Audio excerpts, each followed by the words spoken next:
Hi, this is Ed Rising, and welcome to Ed's POP O MATIC Podcast, a retro pop culture podcast where everything retro is new again if you keep it in your heart. So today we have a very exciting episode in which we're going to be talking about Paul McCartney and Wings, and we have a couple of special guest stars with us. Um, Today's episode will also sort of feature not so much on Paul McCartney, but on the other members, because the other members don't quite get as much shine on them as Paul does. Not that he hogs the spotlight, but anyway, here we go. Here's we have first time guest with us is Tom Hunyadi. Tom is, as you my audience should know, is one of the co-hosts of the Talk More Talk Solo Beatles video cast. It's a bi-weekly podcast where they talk about the merits of the Solo Beatles. And then he also has the Two Legs podcast with Andy Nichols, which is the Paul McCartney podcast. I remember that. And so he's a busy guy. And so welcome to the show, Tom. Ed, this is a pleasure. Thanks for inviting me on, and it's great to see Nathan and well, I shouldn't say who else is here just yet, right? That's all right. It's okay. But it's good seeing the other two gentlemen again. Hung out with them before and had a great time, and I'm sure this is going to be a great time as well. Talking Wings, not necessarily Paul McCartney, but Wings. But Wings, yes. And then we have very much a newcomer, somebody I just actually met. Very interesting guy, musician. His name is Dan. Dan Ealey. Ealey. Did I say Ealey? I apologize. See how new he is to me? Dan Ealey. And Dan, welcome to the show. He's got some exciting stories to share with us. Well, I'm glad to be here, and it's a pleasure to meet you. And I'm excited to be here talking about Wings and Denny Laine, my pals. Cool. And then we have a returning guest, my friend Nathan Liu, Mr. Shampoo, otherwise known as Mr. Shampoo. We all know from the Plastic EP podcasts, in particular, our roughly monthly or sometimes bi-weekly pop culture news podcast, and so we have a great deal of fun with him. And of course, Nathan is a musician himself. He has a Beatles tribute band called All You Need Is Love out there in Canada, and God knows where else you're going to be. You're going to be in other places, I'm sure, too. But welcome to the show tonight, and I hope you're glad that you're here to join and talk about Wings. Well, thanks, Ed. It's great to be here with Dan and Tom and yourself, of course. And I want to say hi to our buddy Plastic EP out there, because that's how we all met. That's right. Yeah. Hi, Plastic. And so, that's cool. So I'm going to get started. Dan, could you share with us how you got to meet Denny Laine and the guys, and Jimmy and the guys from Wings? Well, I was always a fan of Paul and the Beatles early on. And then when, of course, Paul started Wings, I was along for the ride. And I live in a small town in Tennessee. I never thought that I would be hearing that Paul would be anywhere nearby. I always imagined I would be getting on a plane heading to the UK. But miraculously, in June of '74, I picked up the Nashville paper, and there was a little blip in the gossip column that said, Paul McCartney rumored to visit Music Row. And I said, if Paul is coming to Nashville, I'm going to find him and I'm going to meet him. Well, the next day I picked up the paper, the Nashville Tennessean, and there is Paul getting off the plane at the Nashville airport with his kids. And so I had to launch into some, what am I going to do? The most natural thing that came to me was, I'll be a reporter. But he's bound to have a press conference. He's got to have something in Nashville, and that'll get me in. I'll be there. Well, I subscribed to Melody Maker magazine from England, which really was quite an expense back then for you, and you had to wait on it forever, to get here.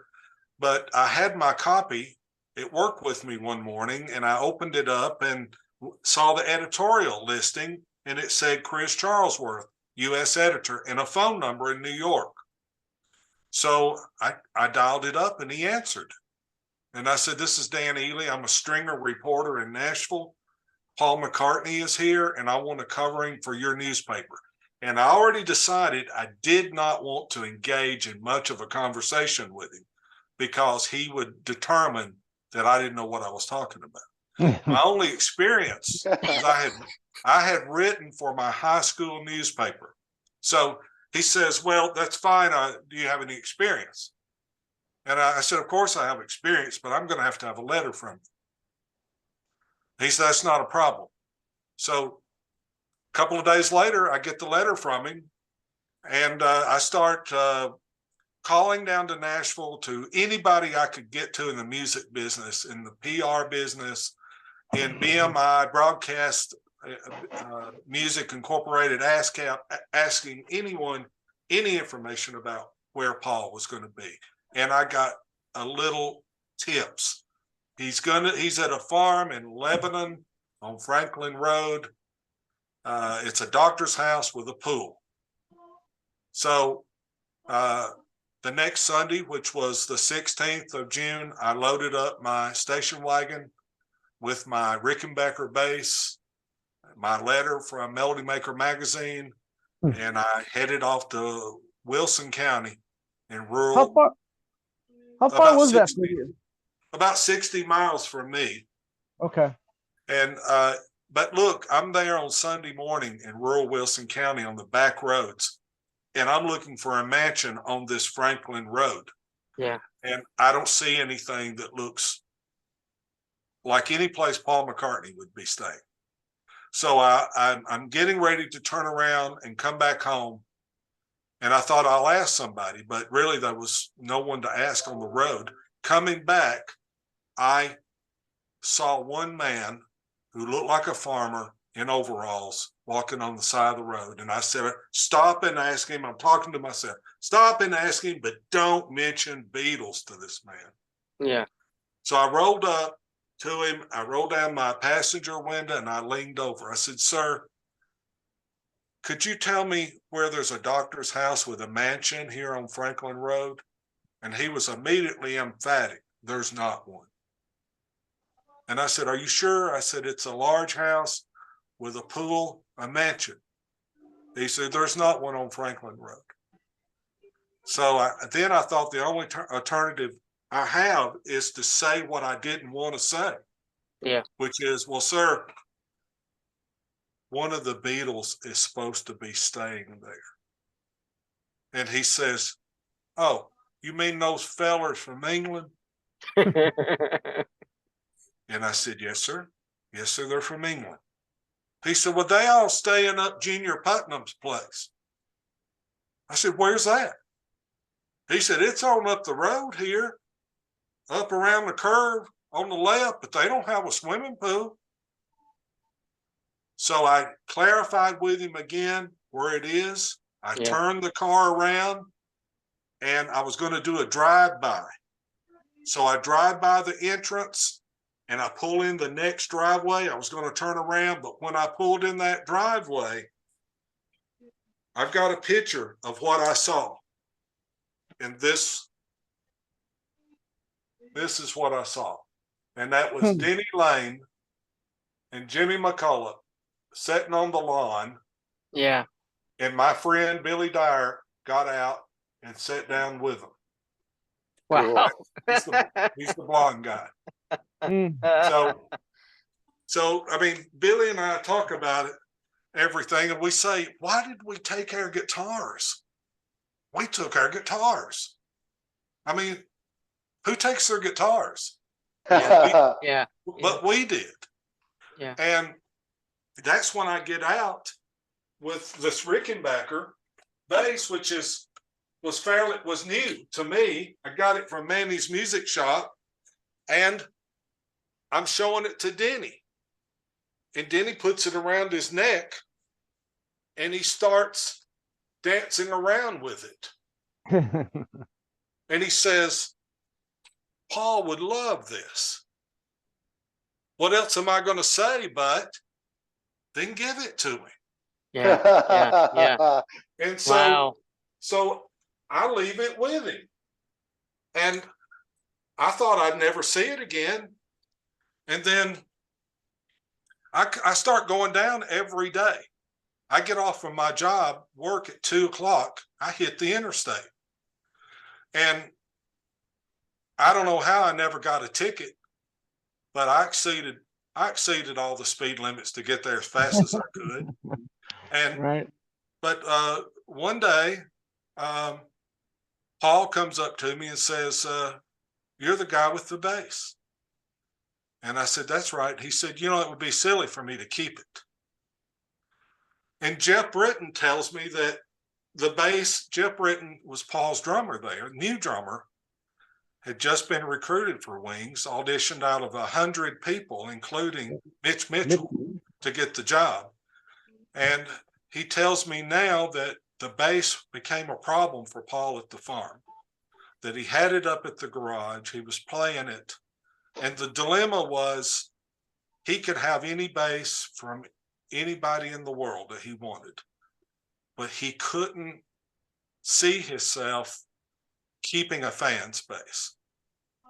And so after 2 or 3 weeks, he decided he would just play it and he would give it back to me, and it would mean more to me than if he just kept it and I never saw it again. So that's what happened. That's beautiful. And so that all sounds great. And people ask me, well, did you get him to sign it? And here's that story. I had this bass around my neck out in the field waiting on Paul. I was going to ask him to sign it. This was new to me at that time. I only had it a few months. And I looked down at it thinking, where could I get him to sign it? Well, I could have him sign it on the pick guard. That would be good. And then I flipped it up going, well, I could have him sign it on the back. Then I thought, I don't want Paul messing up my bass. And thank goodness that I made that decision, because it becomes important in the rest of the story, because I was young and dumb at 19. I turned 20 on July 2nd, 74 at the farm. My mother asked me, what do you want to do for your birthday? I said, I'm going to spend it at the farm, and I'll know. Always remember I turned 20 with Paul McCartney and Wings at the farm. Wow. But when they eventually leave and their visit is over in Tennessee, I came back to my hometown in Cookeville, and I sold that bass to a gospel bass player. I'll show you his picture. He was probably in his 40s, and I was 20 years old. I sold it to him, and I caught a lot of flack from my friend who I was playing in the band with. He said, why did you sell that? You should have kept it. You need to get it back. So I called Mr. Stringer and asked him, Mr. Stringer, could I get that bass back from you? I shouldn't have sold it.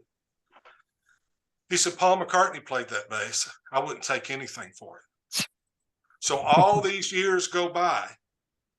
And I have to hear about it from my bandmate every weekend. About why you sold it and you shouldn't have sold it. So I go out and buy me another 1974 blonde Rickenbacker to make myself happy. I convince myself I can live with one that just looked like it. Yeah. But I pick up my local newspaper in 1995 and I see Mr. Stringer's obituary. And I was Estate sorry. sale. I was sorry that he had passed away, but I was thinking about the bass. And eventually I get in touch with his daughter. She called me, and I didn't have any intentions of I was going to buy it. I said, can I just come by and see it? Could I just come by and see it for 5 minutes? I won't take much of your time, Just come in, I'll put it on. I said, I had a lot of emotions tied up in that instrument. Could I just play it one more time? She said, well, Dan, when Daddy died, that bass went to Nashville to his sister. Oh, And at 54 years old, she had a stroke and died unexpectedly. And it went to wow. her daughter. And Jeez. we don't know what happened to it. It may have gotten pawned. We don't know. So I was really shocked by that. So I asked him the name of his sister's daughter, and I tracked her down, and she told me she had no idea what happened to the bass. She didn't know. Hmm. So I tell Billy, my friend, who knows a lot about guitars, I tell him, look, I didn't write down the serial number to that bass. How would I ever know if I found it? He said, let's look at the pictures. We look at this picture from 1974. And if you look very carefully in this picture at the bottom of the bass, I don't know if you can see it, but there's a dark spot under the pick guard and there's a knot above my hand. Mm-hmm. He said, we're lucky because most of those Rickenbackers are clear on the top and don't have any knots. That's how we're going to find it if we do. He said, let me take a picture of this photograph and put it on my iPad. And if we ever run into it, I'll have it. And I was looking at him like he was insane. I said, put it on your iPad. Why? You're not going to find this bass anywhere. But go ahead. Put it on your iPad in case you run into it. And he did. Because when I go to pawn shops, I go to music stores, I might see it. I say, okay, go ahead. So I made fun of him, and years go by, and we had this deal that if he calls me 3 times in a row, and I call him 3 times in a row, it's an important call. We may have a guitar for one another or something. And so we try to answer the phone. On May 19th of 2017, about 10:30 in the morning, I'm on the phone with an insurance company and he's calling me. And I just send it to voicemail. I go back to the insurance company. He's calling a second time and I send it to voicemail. And I go back to the insurance company. Then the third call comes and I send it to voicemail and I tell the insurance company, I got to go. And he left me a message, but I didn't listen to the voicemail. I just returned the call. And when he answered, I said, what in the world are you blowing up my phone for this morning? He said, if you're not interested in this bass, I may just buy it myself. I said, okay, I just thought it was another bass, a Gibson or a Fender or something somewhere. I said, okay, what is it? He said, you know the donut shop in town? I said, yeah. He goes, you know the pawn shop across the street? I said, Chris's? He goes, yeah. He said, I just walked in there. Chris said, hey, Billy, you think Dan be interested in buying a bass? I've been meaning to call him. Billy said, probably not. He's got some basses. What is it? Chris said, it's a Rickenbacker. Billy said, okay, what year is it? He said, well, we looked it up, and it's a 1974. Billy goes, okay, what color is it? He says, it's maple. He said, but it's been in here over 10 years. Oh. He goes, wow. what? It's been in here 10 years. How's it? He goes, well, it came in back in our warehouse. We had a big truck come in that day with a lot of stuff. Everything got moved. We forgot about it. Daddy found it yesterday. Daddy found it yesterday, set it out, and we sold it. Do you think Dan would have been interested in it? Billy said, let me go out and get my iPad. Billy said, I went outside, I got my iPad, and he said, I stuck that picture up in front of his face. I didn't say anything, I just went. He said, that's it. That's the bass. He says, do you want me to call the guy that bought it? He doesn't play. He's not a musician. He buys gold and silver from us. and he'll buy a guitar to flip. Billy said, yeah, give him a call. See if he still got it. So they called him, said, hey, this is Chris. You know the bass you bought yesterday? He goes, yeah. He says, you still got it? He goes, still got it. He goes, you want to sell it? He goes, How that's much? what I bought it for. He goes, well, there's a guy here in town. If that's his original bass, he'll probably buy it for him. I'm going to have him call you. So they called me and they tell me this story, and I'm not jumping over the chairs excited that this is it. I think, hey, there was a lot of 1974 Maple Rickenbackers. This could be just another one like the one I already got, but I'll call him. So I called the guy, said, hey, yeah, I'm just calling about the bass. Look, if that bass is not mine, I'm not interested in it because I already bought one. Can you send me a picture of it? He goes, well, man, it's probably going to be tonight. This is about 10:30 in the morning. I said, tonight? I said, can't you do it now? He goes, son, well, I'm not home right now. I said, well, could you call someone at your house, have them take it? They could send it to you. You could send it to me. He goes, no, man, it's probably going to be tonight. I said, okay, well, let me send you a couple of pictures and I'll show you these identification marks on it. And you let me know. I'll get your number. So I had to go do something to occupy my mind at this point because I was wanting to eliminate it. So I started going through a bunch of my records, get my mind off this thing. In about 15 minutes, I got this text that says, I ran home to shoot you pictures. Looks like yours from the pictures. And I looked, and there's the two identifying marks. That's the two knots in the wood, exactly where they were. Mm-hmm. So I called him. I said, yeah, it looks like mine. And I made him an offer for it. I said, if you'll meet me in Lebanon, Tennessee right now, I'll buy it from you. Lebanon is where Junior's farm was. I'm on this side of Lebanon. He's on this side, and we were going to meet in the middle. So we start texting each other.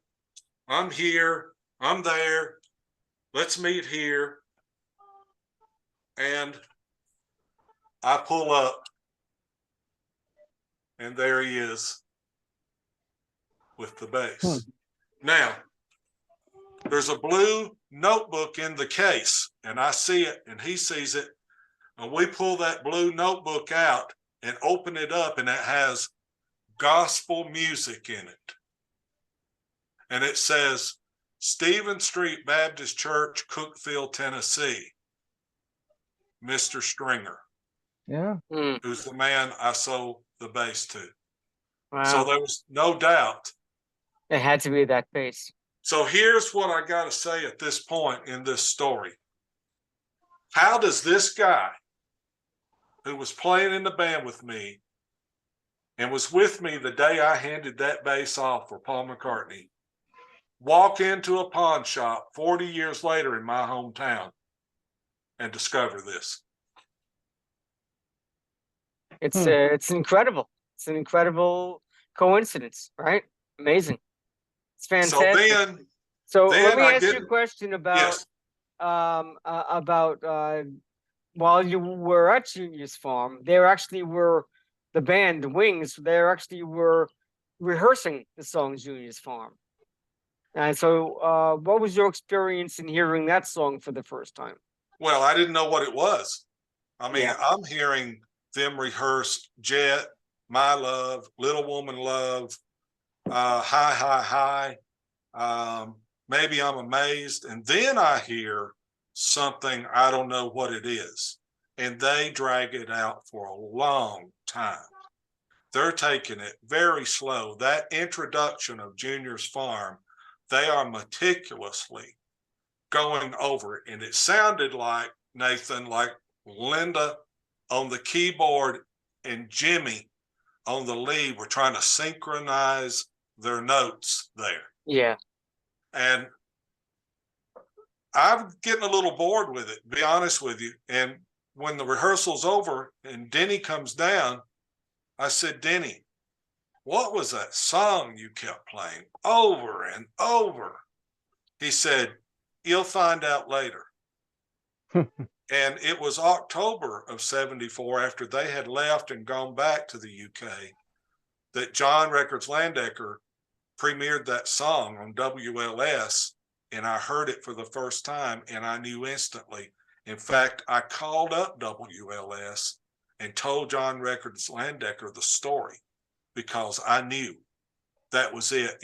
And I was very thrilled that that was going to be a single. The song I had been hearing and didn't know what it was now going to be a single.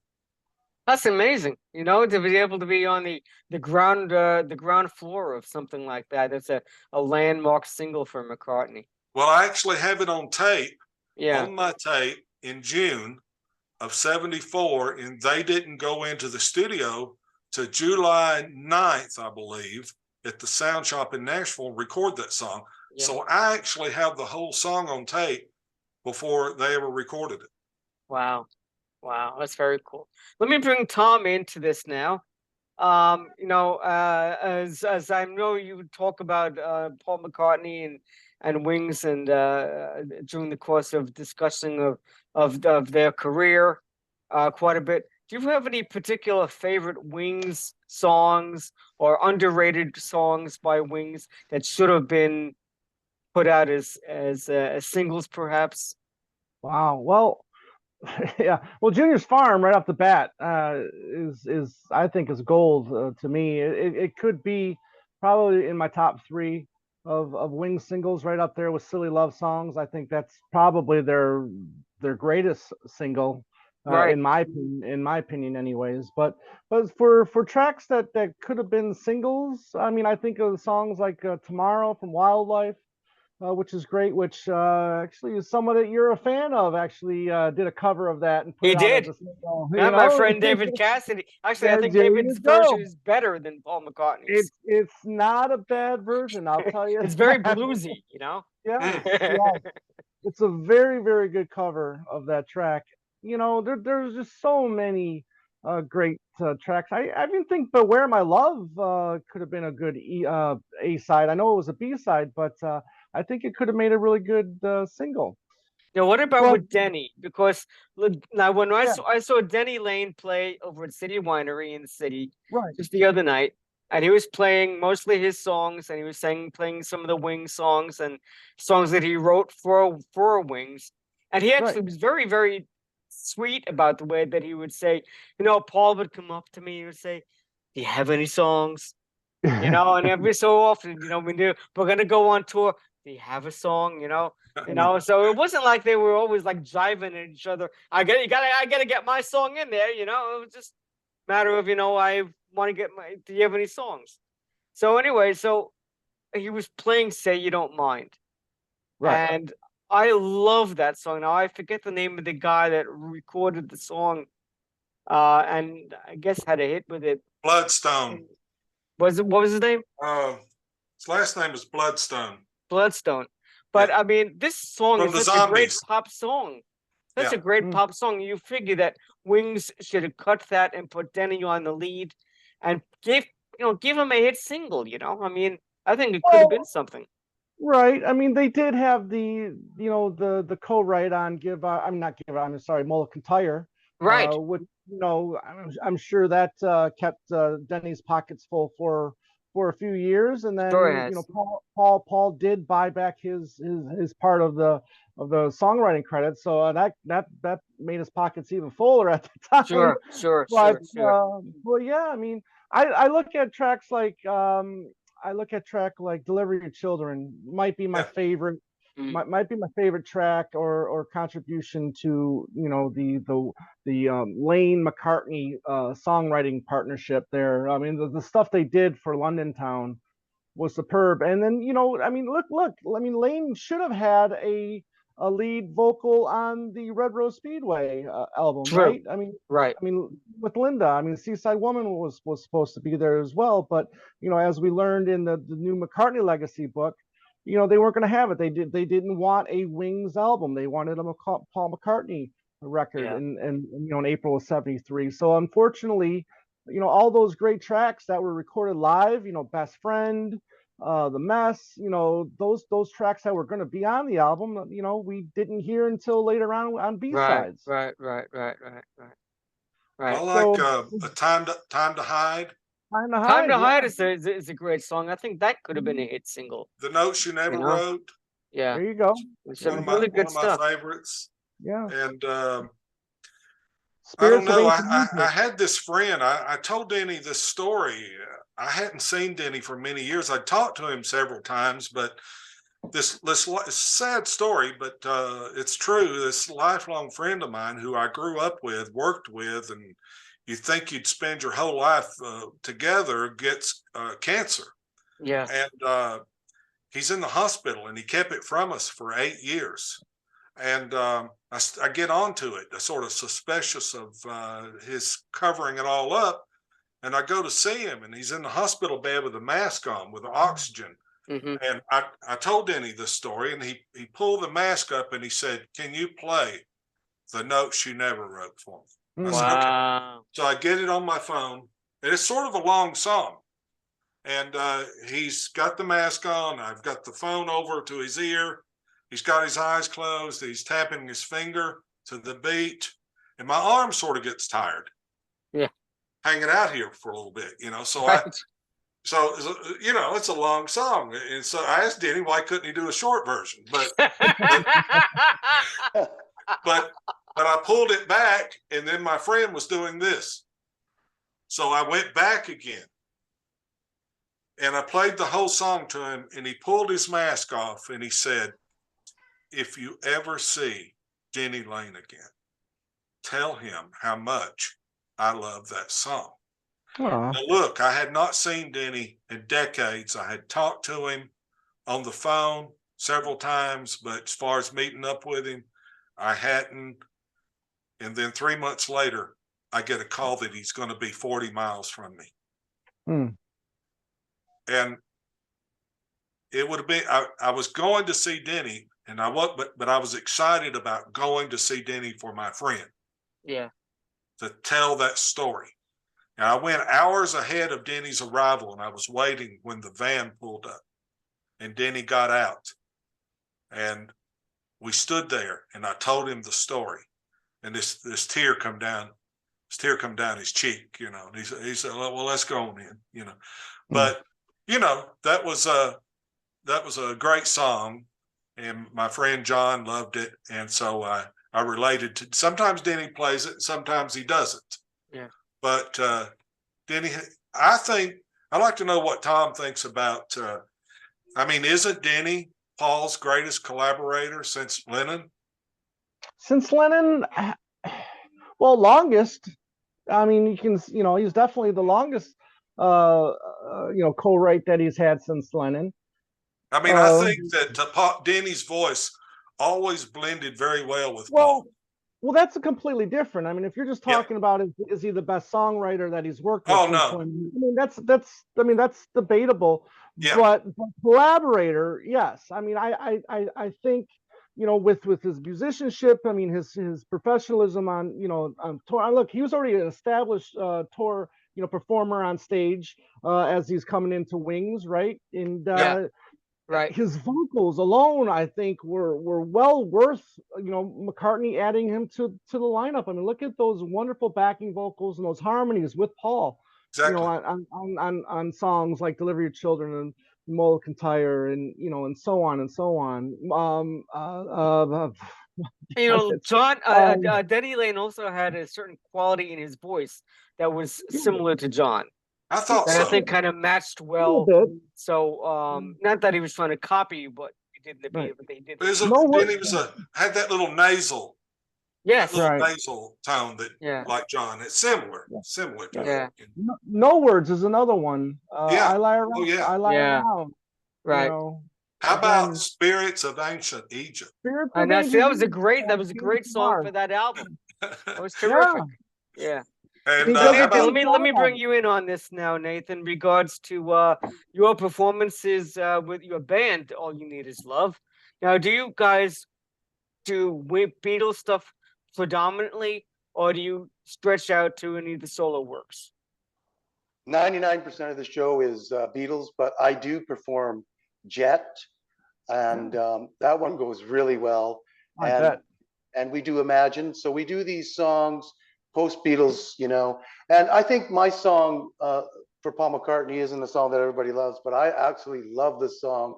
Some Venus and Mars is called "Call Me Back Again." Oh, It's the way he great plays song. with his voice and the horns, and you know, Denny Laine was the perfect collaborator with Paul McCartney because they grew up with, you know, the same kind of music.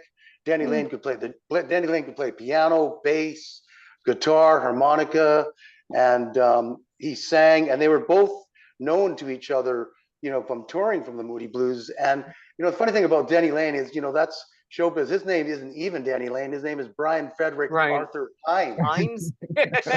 You know, Birmingham, England. And you know, Denny Laine was definitely definitely Linda and Paul and Denny had the greatest style of harmony. If you understand music, they had a special, nobody can take that, but their greatest thing together was Band on the Run, because those other guys did a mutiny and Paul said, we're going anyways.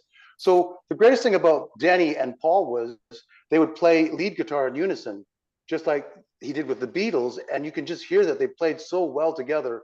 And that isn't easy. And if you watch Rock Show, you know, Denny used to do handstands on stage because he was such a clown. You guys know that? Yes. And he's No, I up there never knew with that.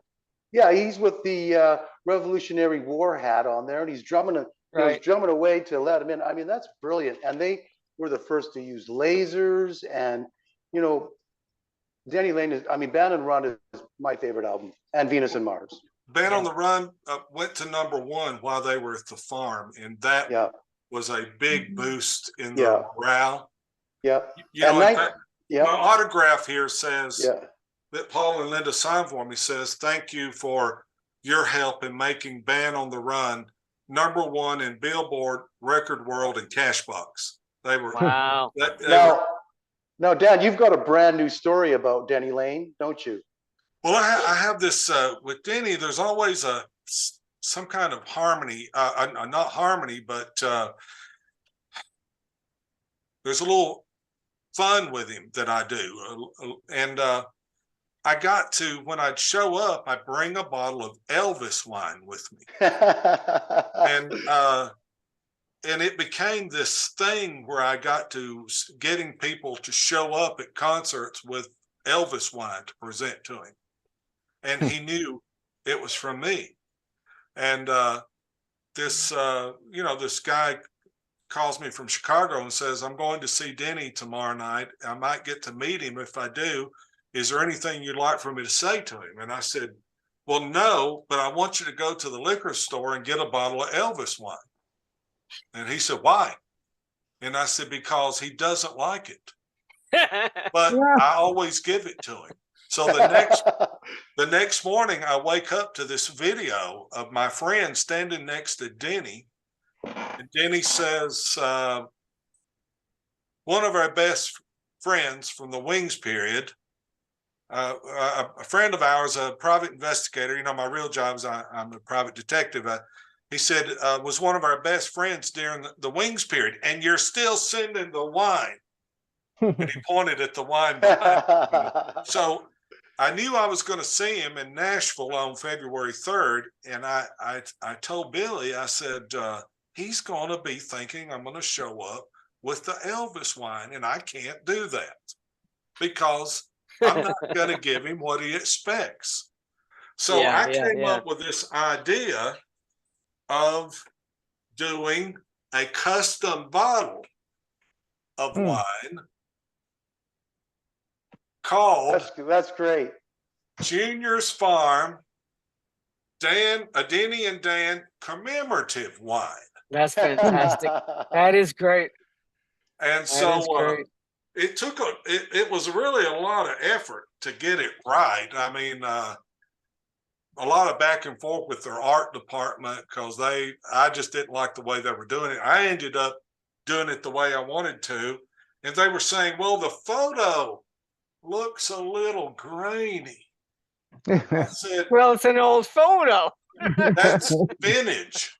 And so I sent Nathan today the clip of Denny actually getting the wine, and it was a lot of fun presenting it to him. He had no clue, and he went off, didn't he, Nathan? He loved it. He loved it. We had a great time with it, and I told him that I said, Denny, you can open this and drink it. And he signed this bottle for me. See where he signed that's it? nice. Yeah. And I said, if you run out, just call me. I'll send you some more. So, Well, And that photograph is really very cool. It's you and Denny Laine at the Yeah. farm when Yeah. when they were recording the album. right. look, you guys got to Rehearsing. understand that in 1974, a camera for anyone to have was either a very expensive item or it was a cheap piece of crap camera. Yeah. And really, I had a 16 millimeter spy camera, Wow. a little like a Minox, except it wasn't a Minox. And that's why it's so grainy. But I was just fortunate to have anything. Yeah. True. Because I mean, nowadays everybody's got a camera everywhere, but back then, they just weren't around everywhere. Right. Well, Ed and Tom, you guys are not musicians, but Dan and I are bass players. And Dan, why don't you show Ed and Tom your jazz bass and tell them a little story behind that? Nathan, have you ever been over to visit Dan and take one of his basses? Just out of Because they're beautiful. It's hard to resist them. That's the Jeff Britton signed bass. Yes, and Denny beautiful. Laine. Yeah, and Denny. And yeah. Denny Laine. I went to see Denny in the years get a little off, 2017, and I was backstage with him, and he didn't know I've been in touch with Jeff. And I said, hey, Denny, somebody's been asking about you. He goes, yeah? I said, yeah, you used to play with him. He goes, yeah? I said, yeah, and they live in Spain. He goes, yeah, well, tell me who it is. And I said, Jeff Britton. He goes, oh my, he goes, he played at Abbey Road on the River. I said, I set that up. He goes, it's all your fault. And I said, well, why don't you say something for Jeff and I'll send him this message. And Denny, you can see it on YouTube. If you go on YouTube, you put in Dan Ealey, Paul McCartney, or Jeff Britton, or Denny Laine, you can find all these stories. But he gave a message to Jeff saying, you were a great drummer. Remember those auditions we did, and so on and so forth. And I sent that to Jeff the next morning.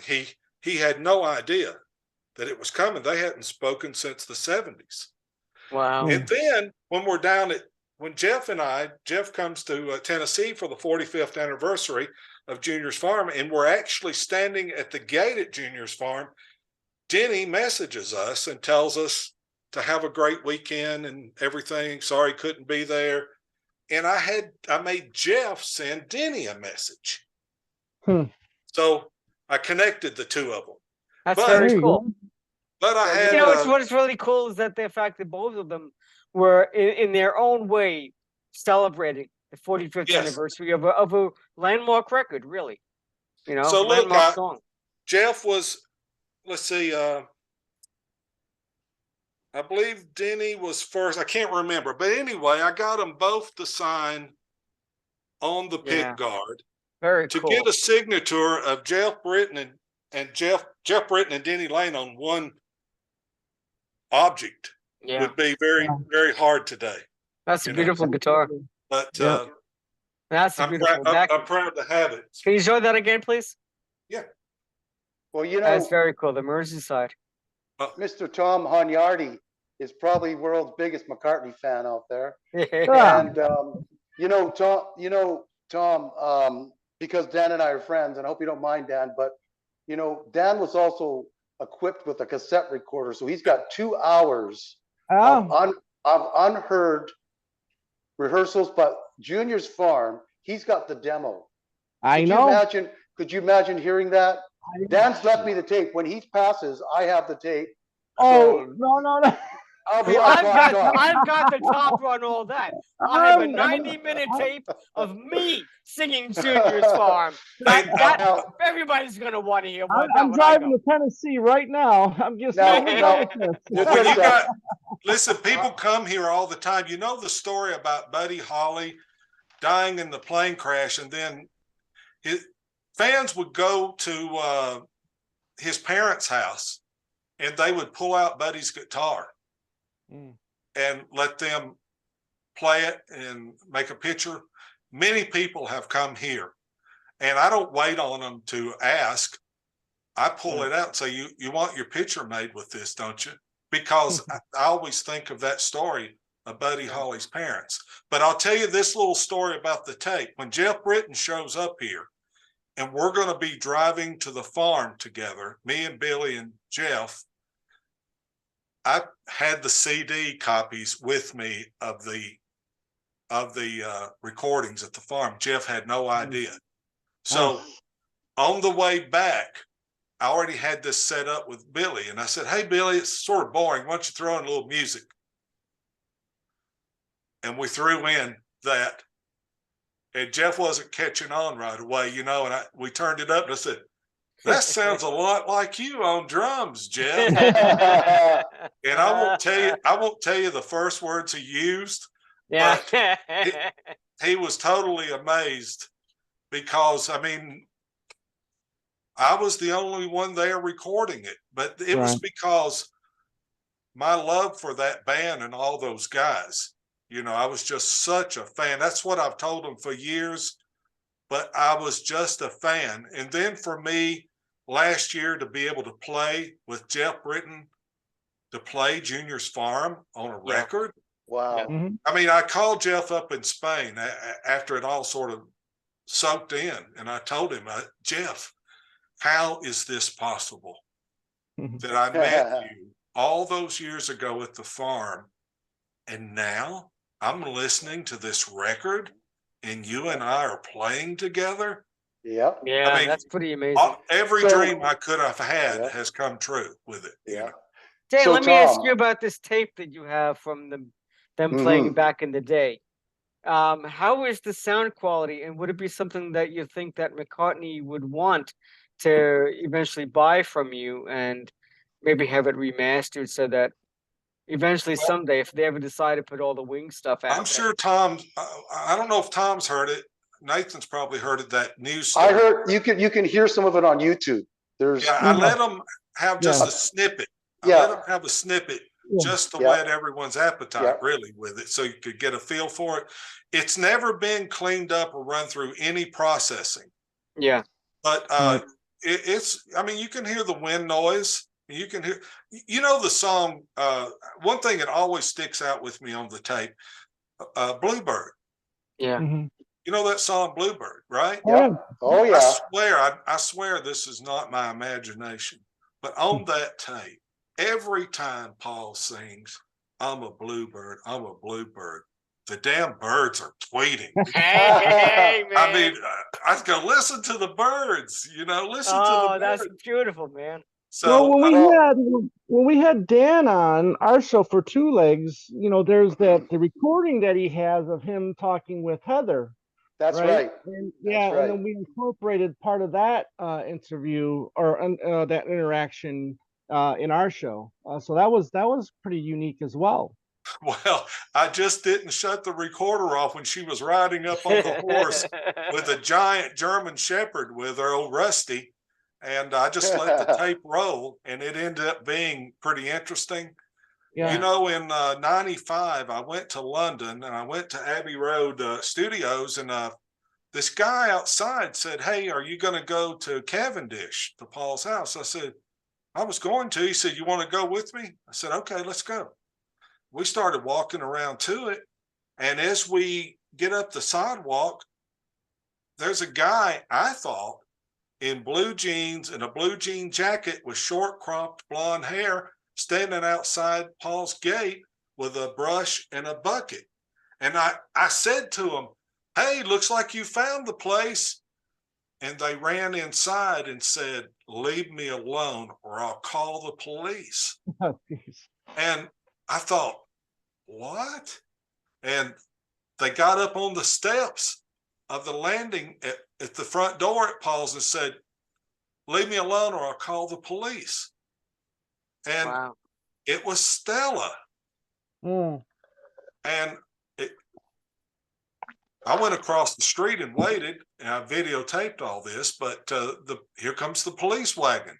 Yeah.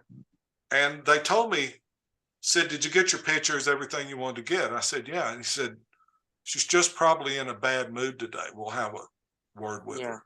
Yeah. I think somebody might have wrote something on the gate Yeah. Mm. Yeah. or something, because she had a wooden bucket with a scrub brush, Yeah. and she was out there scrubbing on it for, Uh, I thought the conversation that we could have had, she Yeah. was at the farm.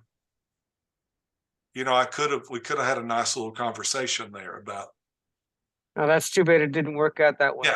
yeah. Well, Ed, Well, yes. Paul McCartney's not a fan of bootlegs. Right. And Ed or Dan, you can tell Ed about that. Well, I understand that that's why I said that he would want to sell it to McCartney or whoever his representatives are, if that was something that would happen. I wanted Well- to just bring into something about I had a couple of questions I want to ask the whole group there to respond on. First, we'll start with you again, Tom. Would you say that Pinocchio is a real boy? I mean, was Wings a real band or just a backup group for Paul McCartney? Oh boy, that's the $100,000 question right there, isn't there? Well, I mean, there's definitely debates for both sides. There's on the one hand, there's you got Paul saying that with the interviewers there, I want you to know all these members just like you knew members of the Beatles. I want he wanted them to be involved in writing and be involved in ideas in the studio, right? But then Yeah. you get the sound bites from members of the band who didn't really necessarily see it that way. Yeah. And when you look at interviews with Denny Laine, as a matter of fact, some interviews he'll say, "Well, Band on the Run, that was just Paul and Linda. I was just there for the ride." There's definitely quotes from several members of the band who just thought that, yeah, I mean, we were just there for Paul. I mean, let me ask you one question: if Paul was original member of Wings, right? They go on tour, and he leaves, they go on tour. I mean, do you still go see Wings? No, it's without like Paul? going to see the Supremes without Diana Ross. Well, yeah, but I mean, listen, I'm not saying my answer just yet. I'm just I'm just beating around the bush right here because I really don't want to answer the question. Okay. But but listen, there's for me there's debates on both sides of it. Is it, were they a band? I'm still on the no, they weren't a band fence, but I'm still trying to be convinced that Wings were a real band. And yes, they were a real band, right? I mean, they're called Wings on those albums, right? Right. It wasn't just Paul McCartney, and sometimes it was Paul McCartney and Wings, but there were times where it was Wings, and I believe that. I mean, when you look at Speed of Sound, I mean, that album has lead vocals from everybody, right? That's just it. He seemed to make a real effort. I Yes, mean, regardless what grouping that he had, he did seem to make an effort so that everybody was involved in doing He something. made a sincere effort, but Yeah. hindsight being 2020, and you look back at it, and you look at both sides. I mean, the question is still a debate. It really is. And I can see that with the record company saying, okay, no, I want, like I said earlier about Denny Laine or somebody else having a single off of the album. Like Seaside Woman could have been a single, okay? Some of the Well, Denny what? Laine stuff could have been a single. Right. But the record company itself is looking at it, even if it's Apple that supposedly is controlled by the four Beatles, right? You would think that the record company is going to say, well, we want the Paul McCartney vocal because that's going to be the one that's going to be the most viable hit record. Right. So, Right. But, you know, again, if Paul is got the power, you know, if he is the leader. Well, look at it this way too. Look at it this way. Okay, in the Beatles, right? If one of them didn't want it something to be, it would not be, right? You Right. know. Now here's the Wings. Two of the Dennys and Henry, they did not want Mary Had a Little Lamb going out as a single. Now, if that was like, you know, if they were like a real band, you know, That wouldn't have happened. Maybe they could have convinced them not to put it out as a single. But, you know, it's still, when you look at it, it's McCartney. McCartney was on this level. The rest of them, unfortunately, were here. But that does not take away their contributions to that band, because what they contributed to that band is gold. You can't take Absolutely. Wings was fantastic. All variations of Wings were fantastic. And that's I've why heard this, Nathan was saying earlier about the harmonies. I mean, you listen to those harmonies. That is a very unique sound. Nobody else sounds like that. The Beatles didn't sound like that. Peter, Paul, and Mary didn't sound like that. Nobody else sounds like Linda, Denny, and Paul singing together, and then the other guys. So here's my opinion on it's that. very unique. I'll chime in on that just a little bit. Here's my opinion on whether Wings was a band. And I would say yes, because you have your public persona of what Paul McCartney and Wings were. And to me, the public would deem them as a band. Now, then you got your opinion of personal opinion of private individuals and business matters. And to me, it just don't matter. It's the public persona. Right. Paul called them a band. The public perceived them as being a band. And I say, for the sake of the Rock and Roll Hall of Fame, or for whatever it is, I think I would say that Paul McCartney and Wings was a band. Paul named the band Wings. And you know what? What's really interesting on your part, Dan, is that you had the experience of actually seeing them interact with each other and playing together and so forth, as opposed to just getting the records and hearing it from there, you know? So that's really one thing perspective. One thing Nathan was alluding to there a minute ago is I showed up at the farm with my bass, a box of magazines that had Wings on them, and a box of bootleg records of McCartney.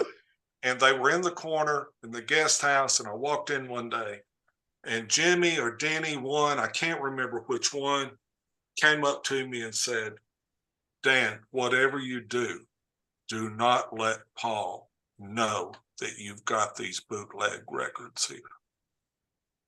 So I still have those same bootlegs that I had at the farm, 50 years ago. On Jimmy McCullough, I mean, I told you earlier, Ed, when we were talking, Jimmy was a great guy with me. Jimmy was the closest to my age. He was an advocate for me there. He was the first one that suggested I be taken to the house to meet Paul. He's the one that suggested I work the gate and then I'd be down at Paul's birthday party. And sitting at the breakfast table one morning when me and Denny and Jeff and Jimmy and Alan Crowder, and there was a silence. And I said, Denny, why'd you shave your beard you had in Nigeria? And Jimmy looks at me, then he looks back at them and he goes, he knows more about us than we do. And the whole table erupted in laughter. And I have a lot of fond memories of Jimmy. It's still difficult for me to listen to Medicine Jar. Yeah, I know. And Wino Junko. Yeah. Well, here's the thing. Because I still remember my interactions with him, But hey, I think on Denny's show, I don't know anyone else that does it like he does it. where it's like he's sitting in your living room. Cool. He tells the stories.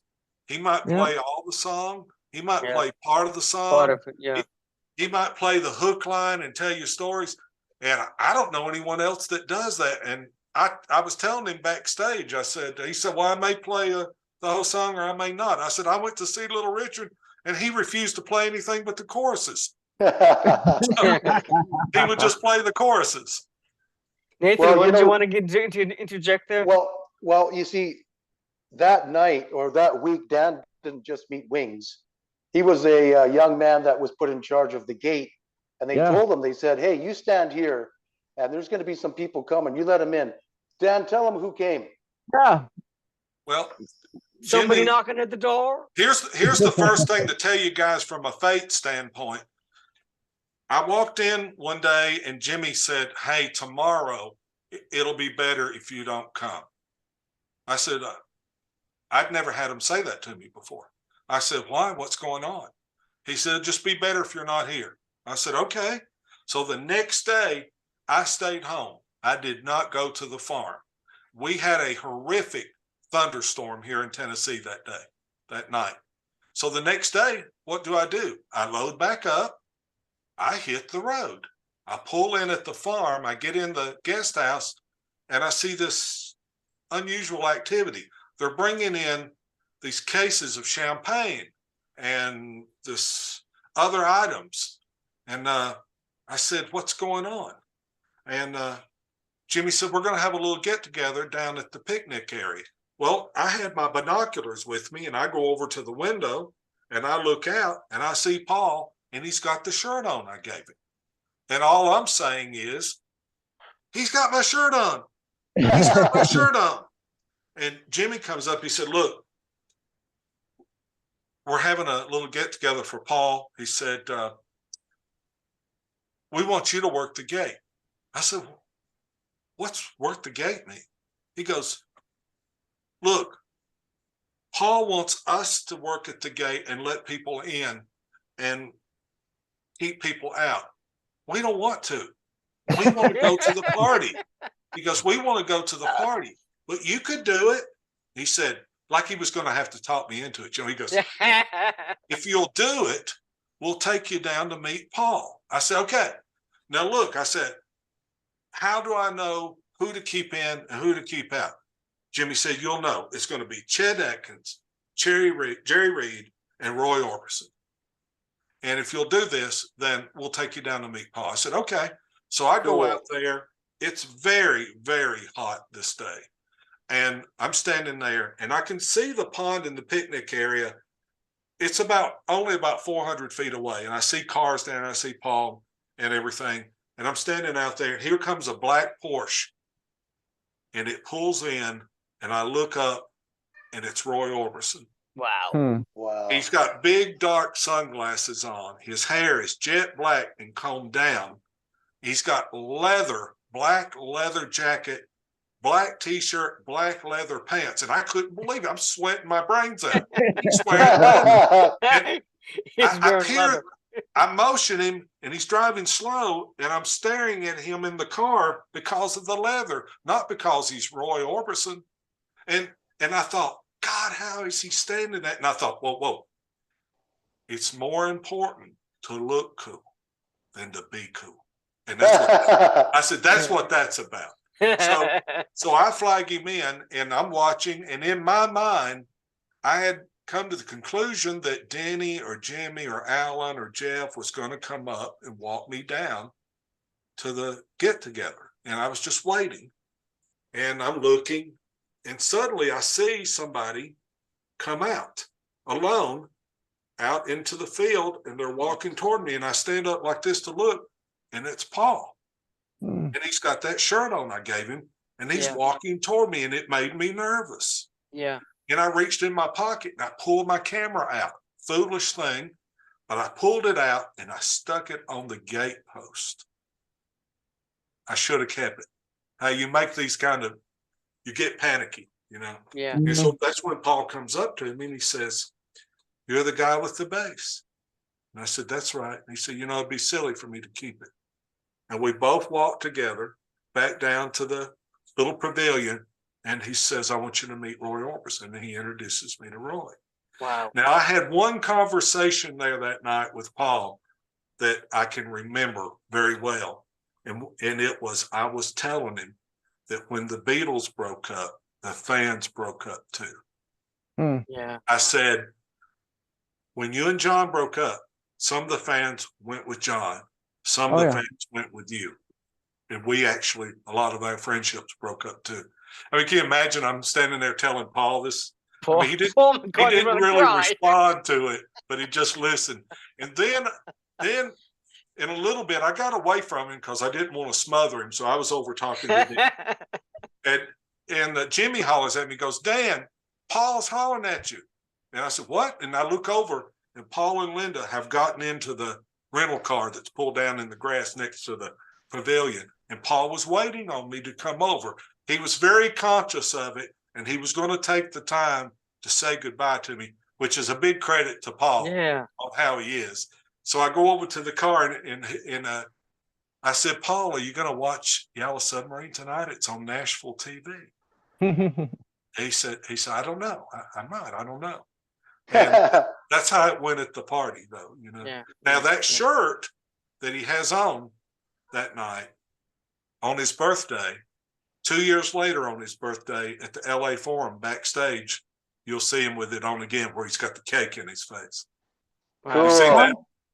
Yeah, that shirt is the same shirt that I gave him. Cool. Yeah. Now, I'm curious if the reason why they didn't want you there the day before was because they were going to have the party that day. But like you said, there was the thunderstorm.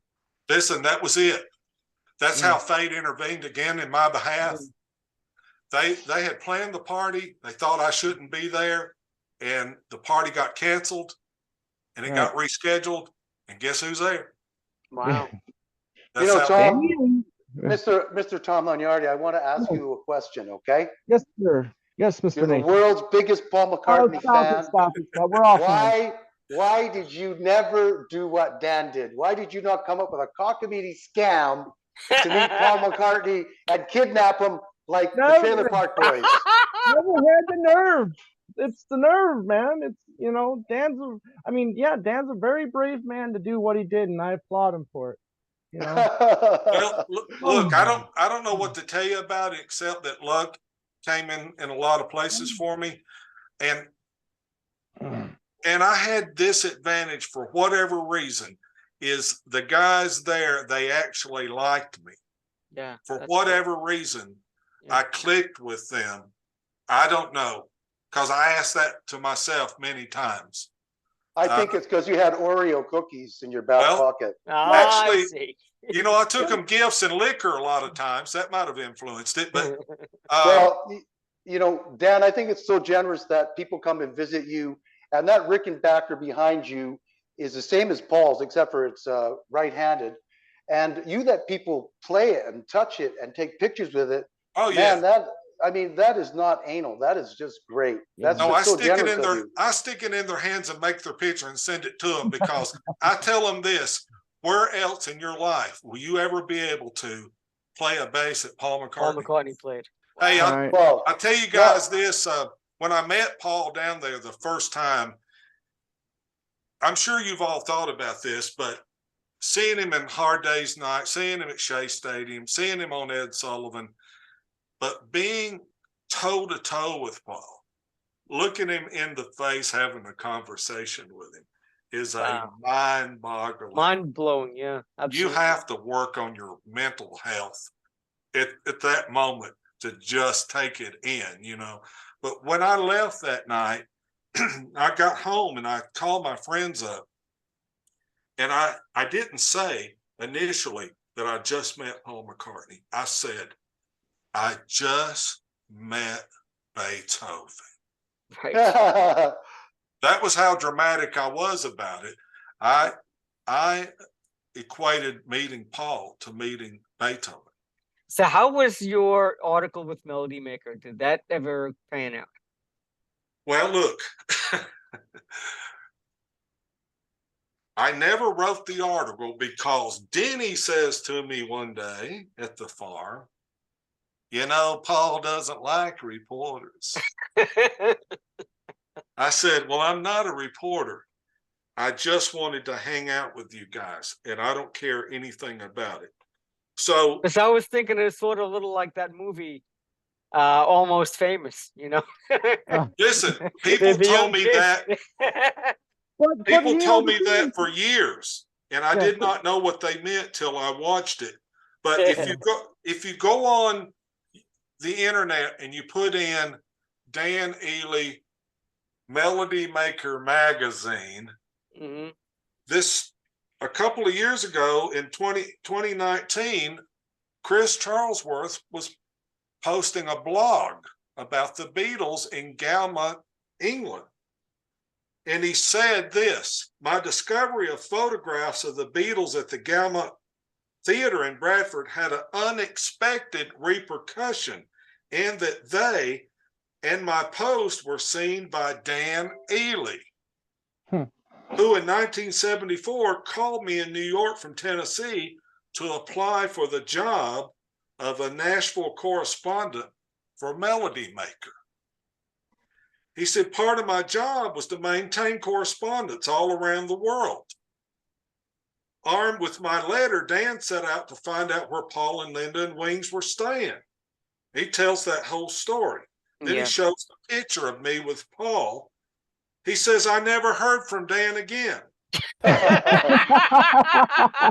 He says, which is not surprising.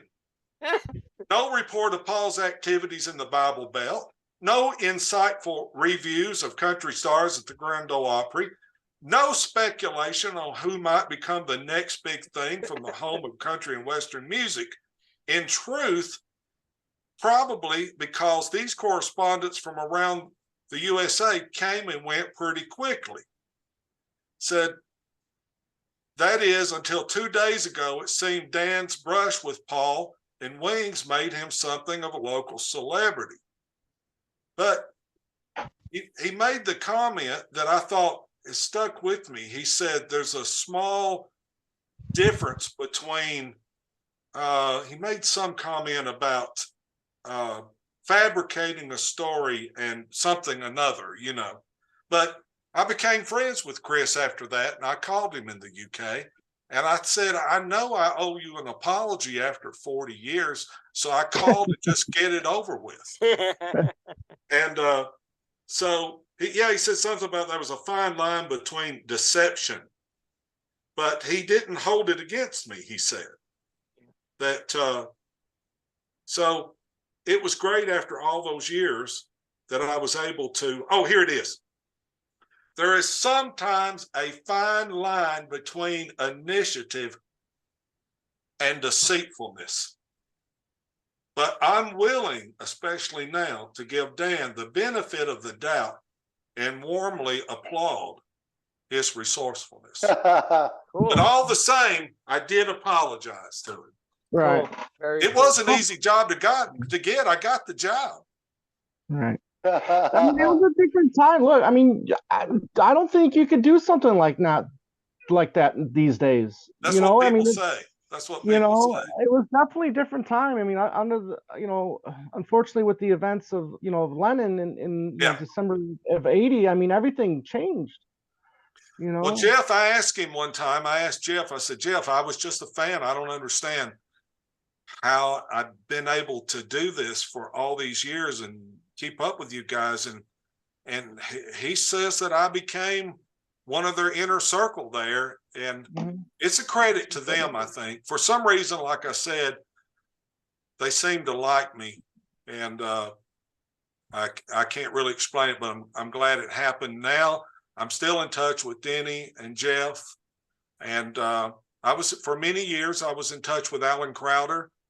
I could call MPL and talk with Alan and talk about seeing the guys on TV and everything. And it was a great experience. I mean, that's great.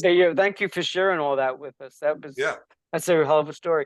No, I wanted to talk about a little bit about the concert that I saw the other night with Denny Laine. I'd love to hear about the concert. It was a really great show. It was, again, as Dan said, he does or Nathan said, I forget He does an acoustic show. He's got 2 guitars with him, and it's just him alone on stage.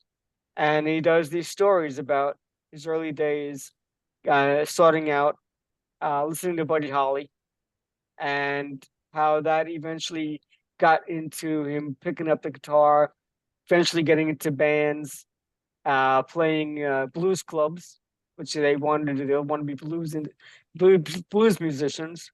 He gets into the Moody Blues, which I think was called something else entirely different, but they had like a sponsorship deal with some company that was something with the initials of MDB on it, if I got the story correct.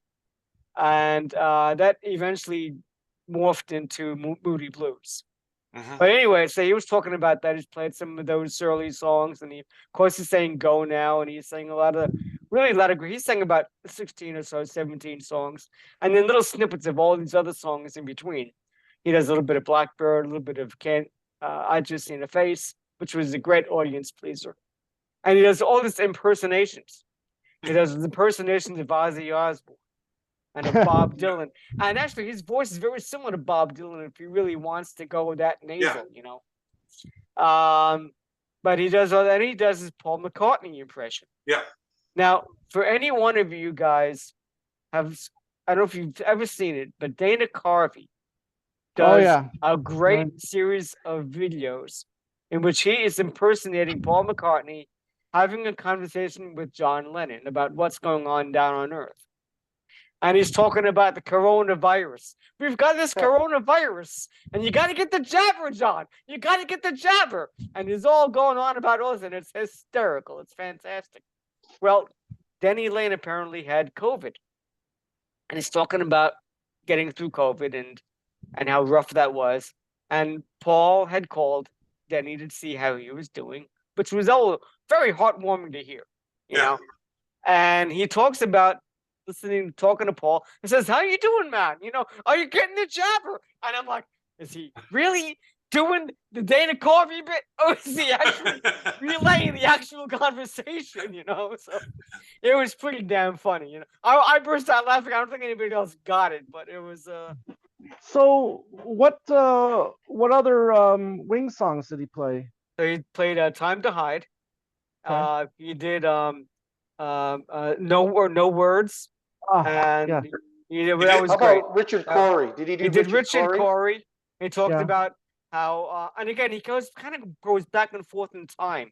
Like he'll talk about getting ready for the Wings Over America tour, the Wings Over the World tour, and the choosing of Richard Corey. But then he's also in the conversation about being in the studio where Paul Simon was writing an album. And he came up with Richard Corey, and somehow he was involved with that. So I'm like, I guess he's sort of like mixing up decades while he's telling one story. But he did that. He did Richard Corey. That was terrific. He sounded great. I haven't heard him do Picasso's Last Words. He did Picasso's Last Words. Oh, he did? Okay. And he sang. We all sang that. That was really a lot of fun. He was getting the audience into it. Yeah, he likes. Yeah. There was a couple of moments that was exciting. Somebody in the audience called out a question, and he was sitting like right in front of the stage, and he called out a question, and Denny, responded to him back and forth. They had a little back and forth with each other, and looking at the pictures online, apparently this was Steve Holly, because Steve Holly attended the show that night. Yeah, and then there's a picture of him and Denny after the show. Apparently, I saw that picture. That's a great picture. And so it was really cool because then I'm seeing the picture, I'm saying, hey, that's the guy I saw, because I was only like 3 tables away. Yeah. This city winery is very, very intimate. Yeah. I've never had seats like that for any kind of concert. And I thought it was pretty cool watching them go through the disco era. There's Denny Laine with his little curl, and Steve Holly, and they're saying "Good Night Tonight," and I thought that was a great song. How about you, Tom? Did you like that disco song? Oh, well, I mean, still, that's another debate if it's a disco or. Well, it was meant to be. No, it's a fantastic track. Fantastic. I thought that should have been number one myself. And then whether or not it would have been, great on Back to the Egg or not, or if it would have helped, I that. think it could have been on Back to the, because it wasn't a No. straight out disco record, but it did have a disco flavor to it. Right. Now, Lawrence Juber, when we interviewed Lawrence Juber, he said it's not a disco record, but again, that's, it's up for debate. Everybody says it's a disco record, but look, I mean, fantastic track, perfect timing for it. I mean, the bass line, Paul's bass line, I mean, right up there with Silly Love Songs, in my opinion. But what's great about it to me is that it's got a great acoustic guitar bit, like a Spanish guitar. Yes. Right. It's got a nice little rock solo, just a touch of it. And then you just like these two guitars like going back and forth with each other. So it has some really nice elements to it, Yeah, I was going to show you guys this. My phone rang one day and it was Denny. And instead of even saying hello, he goes, "You're a Wings fan." And I said, yeah, Denny, I'm a Wings fan. So when I showed up this time with a few things for him to sign, I said, "Denny, since you think I'm a Wings fan, Moody Blues that's the go now. Very nice. I want you to sign this Moody Blues for me." Wow. Yeah. So the Dan, my man. Yeah. I got him to sign it. But hey, I'll tell you one Billy did on him one time. We were going to see him. We were riding down the interstate, and Billy was thinking, I'm going to get him to sign something. He pulls out this vintage guitar strap out. And I'm driving, and he says, "What do you think about getting Denny to sign this strap?" And it was orange leather with Tennessee letters on it, white Tennessee, like the football team, And I'm looking at it, and I said, "Oh, that's vintage." I said, "He'll probably like it." I said, "Flip it over and let me see it." He turned it over, and I said, "Here, get an ink pen out of my console and let's sign it for him." So on the back side, we signed their names. So we get to the concert. Before the concert this time, we go back to see Denny. And Billy's in front of him. He goes, "Here, Denny, I brought you something." Denny's looking, he goes, "Oh, yeah." I mean, he's looking at the color. He goes, "I won't be missed in this, will I?" And he flips it over and he goes, "Hey, what's this?" And Billy goes, "Oh, well, that was Dan's idea." And I said, "Well, Denny, you know how we're always coming up to you? Denny, will you sign this? Denny, will you sign that?" I said, "We felt like we ought to sign something for you for a change." That's really cool. He goes, "I don't think I've ever had this happen before." Wow, that's really neat. Well, he was really great the other night because after the concert was over, he actually did have a good 15 minutes. Maybe it wasn't a long time, but he went over to the audience and he signed stuff and he took photographs and stuff like that with people. So he seemed very, very, very nice. I was really impressed with him. In Nashville, I saw him do that. I was right up in front. I was right on the stage, right in front of his mic, and I saw him do that. I was touched by the people that came up with the items they had that was calling out to him. It was very nice to see Denny. He walked across the stage and he signed for several people. Yeah. And hey, that was pretty touching to me for them showing how much they still cared for him. They appreciate him after all these years. After all those years, it was great to see. Well, one of the things that was really nice about the concert was that, again, it's so intimate, and that he would be, transitioning between picking up a guitar or whatever.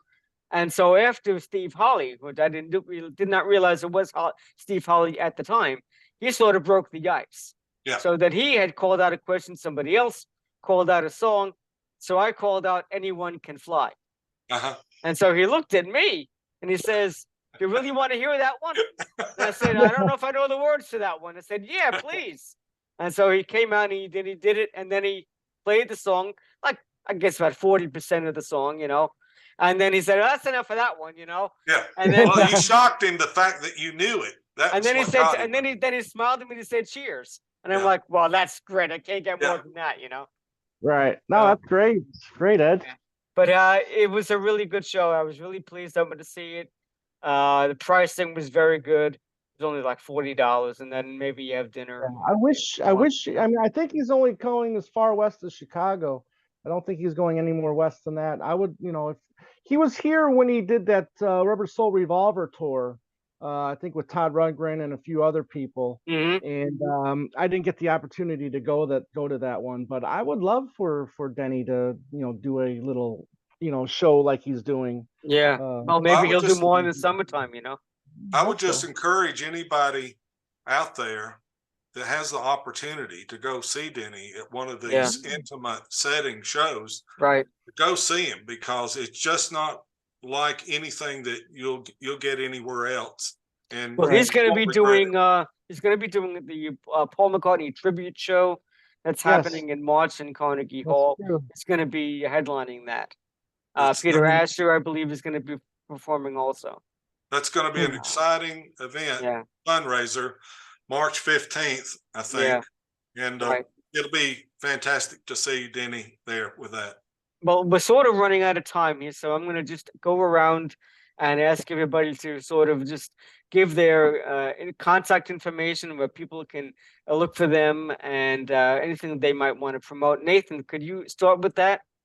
You can always see me on Plastic EP Show, and that's about it for me. And I'll go to you, Dan. Well, I would like to invite all the Paul and Wings fans. I'm the administrator for Paul McCartney and Wings at Junior's Farm on Facebook. I'm also the administrator for Wings at the Speed of Sound on Facebook. I'd like for you all to come on and join. And you can, if you'll go to YouTube, you can find more stories. You can hear the live snippets of Paul rehearsing in the garage by putting in Dan Ealey, E-A-L-E-Y, Paul McCartney. And I've really enjoyed being here tonight with all of you. Thanks you, Dan. It's been a lot of fun. Dan. Tom, where are you? Where are you? Where can you be found? Everywhere. Well, you can find me Tom Hunyadi on Facebook. You can find me there. I'm on Instagram and Twitter as well. Look, Talk More Talk. Please check out our YouTube channels, Talk More Talk, a Solo Beatles videocast, and Two Legs, a Paul McCartney podcast. And it's the number 2 followed by Legs, the Paul McCartney podcast. Thank you everybody for subscribing and watching our shows. And it's been a great time. Nathan, it's always good to see you, buddy. Dan, you too, Tom. Well, you know what's great about this tonight, Tom, is that I've been listening to you guys for quite some time and enjoying it, and it's nice. It's nice to be able to get in touch with you and have you be on tonight. And of course, Nathan and Dan, it's been great. This is Ed's Pop O Matic podcast, a retro pop culture podcast, and thank you very much, all my listeners. Hope you enjoyed the show tonight. We had a great time. Thank you to my guests, and have a good evening. And everybody, Wings, yay! All right.